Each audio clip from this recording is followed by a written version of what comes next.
December ಮತ್ತು ಜನವರಿ ತಿಂಗಳಲ್ಲಿ ಕೋಟೆಯನ್ನ ವೀಕ್ಷಿಸಲು ಕೋಟೆನಾಡು ಚಿತ್ರದುರ್ಗಕ್ಕೆ ಜನಸಾಗರವೇ ಹರಿದು ಬರ್ತದೆ. ಇದರ ಜೊತೆಗೆ ಇವತ್ತು ಹೊಸ ವರ್ಷಾಚರಣೆ ಬೇರೆ ಇದ್ದು ಕೋಟೆ ನೋಡಲು ಬೆಳಗ್ಗಿನಿಂದಲೂ ಕೂಡ ಪ್ರವಾಸಿಗರ ದಂಡು ಕೋಟೆ ಕಡೆಗೆ ಮುಖ ಮಾಡಿದೆ. ಕೋಟೆಯನ್ನ ಕಣ್ತುಂಬಿಕೊಳ್ಳಲು ಜನಸಾಗರವೇ ಹರಿದು ಬರ್ತಾ ಇದೆ. ಶಾಲಾ ಮಕ್ಕಳು, ಕುಟುಂಬಗಳು, ಪ್ರವಾಸಿಗರು ರಾತ್ರಿ ಹೊಸ ವರ್ಷದ ಪಾರ್ಟಿಯನ್ನ ಮಾಡಿ ಕೋಟೆಯನ್ನ ನೋಡಬೇಕೆಂಬ ಹಂಬಲದಿಂದ ಬರ್ತಿದ್ರು. ಹೊಸ ವರ್ಷಾಚರಣೆಯನ್ನ ಮಾಡಲು ಯುವಕ ಯುವತಿಯರು ಕೇಕನ್ನು ಹಿಡಿದುಕೊಂಡು ಕೋಟೆ ಮೇಲಕ್ಕೆ ಹೋಗುತ್ತಿರುವ ದೃಶ್ಯಗಳು ಸಾಮಾನ್ಯವಾಗಿದೆ. ನೆರೆರಾಜ್ಯ ಹಾಗೂ ಜಿಲ್ಲೆಗಳಿಂದ ಪ್ರವಾಸಿಗರು ಸಾಕಷ್ಟು ಪ್ರಮಾಣದಲ್ಲಿ ಹರಿದು ಬಂದಿದ್ದಾರೆ. ಇವತ್ತು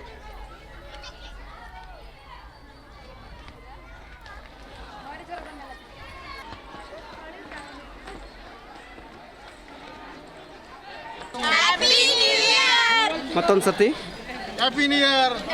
ಮತ್ತೊಂದ್ಸತಿ ಹ್ಯಾಪಿ ನ್ಯೂ ಇಯರ್.